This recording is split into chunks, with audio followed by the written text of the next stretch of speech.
En el cine hay historias que creemos imposibles, hasta que descubrimos que detrás de ellas existió una realidad mucho más oscura, silenciosa y perturbadora que cualquier ficción. La Matanza de Texas es un ejemplo perfecto, una película que marcó a generaciones enteras, pero cuyo origen no nació en un guión, sino en la vida de un hombre real cuya mente se quebró mucho antes de que el mundo supiera quién era.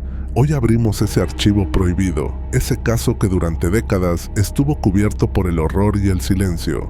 Bienvenidos a Secretos Ocultos, donde cada historia revela aquello que el mundo preferiría no ver. Sin más preámbulo, comenzamos.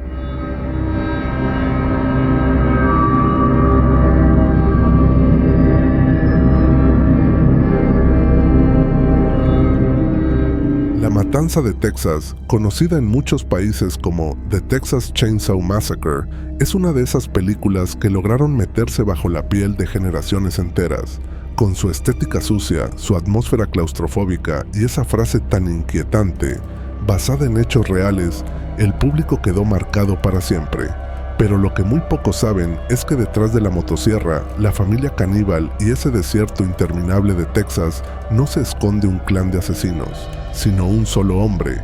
Un hombre silencioso, retraído, aparentemente inofensivo, cuya vida fue tan retorcida que Hollywood jamás necesitó inventar demasiado. Porque hay historias donde la ficción se queda corta, donde la realidad respira más hondo, más oscuro, más perturbador. Ed Gein nació el 27 de agosto de 1906 en Plainfield, Wisconsin, un pueblo tan pequeño que, si alguien estornudaba en una casa, el vecino lo escuchaba en la otra calle. En ese entorno rural, donde la religión se mezclaba con la dureza del campo, creció bajo la sombra de un hogar fracturado. Su padre, George, era un hombre derrotado por el alcohol, incapaz de mantener a su familia. Su madre, Augusta, era todo lo contrario, imponente, dominante y profundamente religiosa. Para ella, el mundo era un lugar corrupto, lleno de pecado, y los hombres, incluido su marido, eran seres débiles, tentados por el vicio y la inmoralidad. Ese fanatismo, ese desprecio absoluto por el mundo exterior, marcó a sus hijos desde el primer día.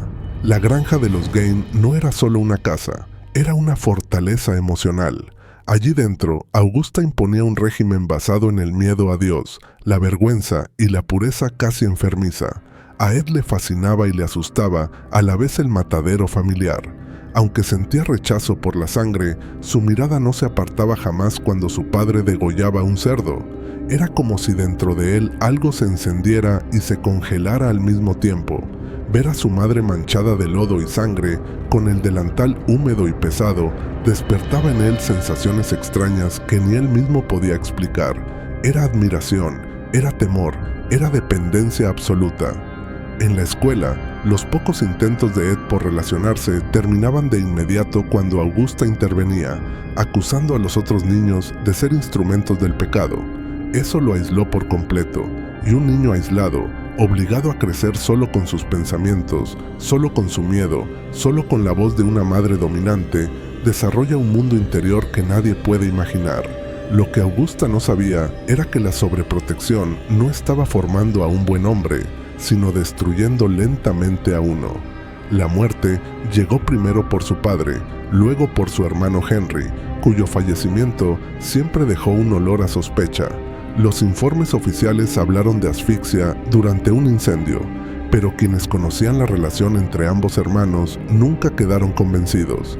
Finalmente, Augusta murió también, y con su muerte, el mundo de Ed se quebró por completo. Sin su madre, sin amigos, sin una figura que decidiera por él, quedó atrapado en un vacío mental del que jamás pudo salir. Su vida dejó de tener rumbo, su mente dejó de tener frenos. En 1954, Mary Hogan, dueña de la taberna del pueblo, desapareció sin dejar rastro. Era una mujer fuerte, divertida, rodeada de rumores sobre un pasado turbulento en Chicago. Los hombres del pueblo iban a verla por compañía. Las mujeres la evitaban por envidia o desconfianza. Cuando desapareció, lo único que quedó fue un gran charco de sangre extendido por el suelo. Nadie encontró un arma, un rastro, un cuerpo. Pasó un mes, pasaron 6, pasó un año, y luego 3.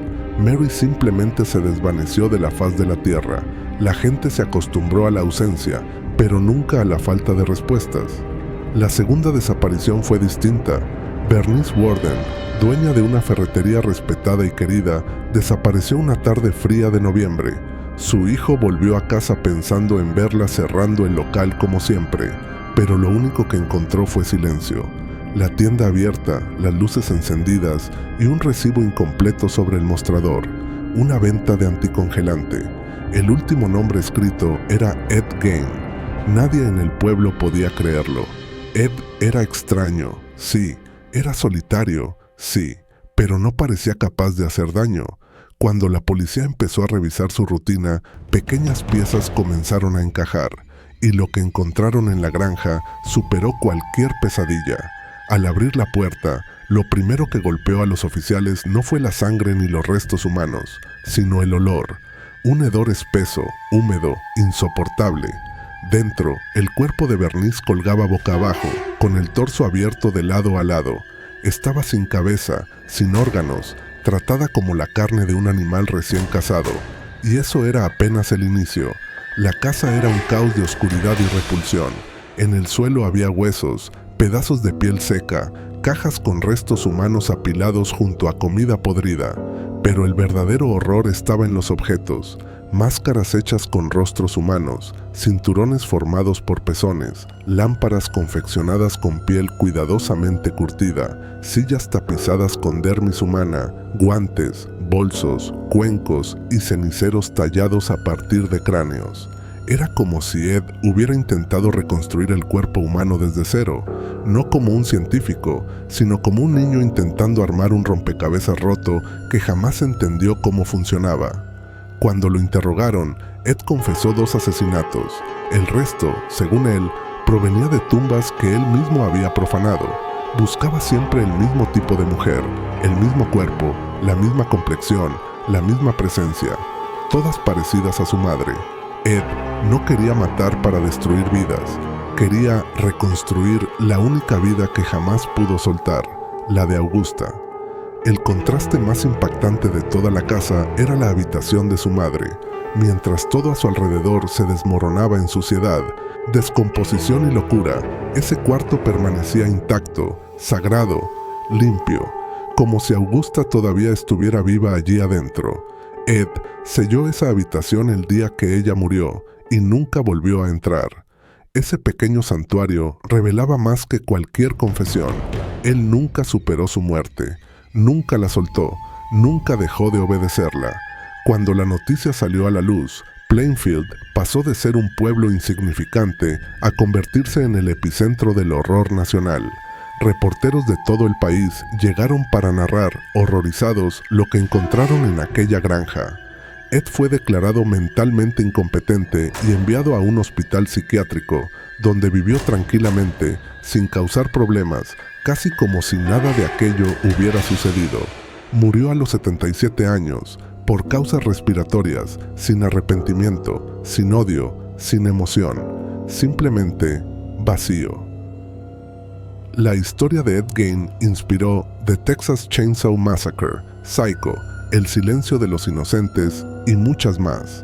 Porque hay mentes que no se pueden explicar, heridas que nunca sanaron y vínculos maternos que, cuando se deforman, crean monstruos que ni el cine se atrevería a imaginar por completo.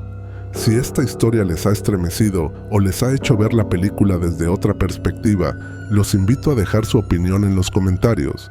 Y recuerden, YouTube suele priorizar y mostrar más los videos que reciben muchos me gusta, así que si este contenido les ha gustado, por favor regálenme un like. Eso ayuda muchísimo al canal y permite que más personas descubran estos archivos ocultos. No olviden suscribirse, activar la campanita y compartir este video con alguien que disfrute del cine, de los casos reales y de los misterios que marcaron a toda una generación. Gracias por acompañarme y nos vemos en el próximo caso. Adiós.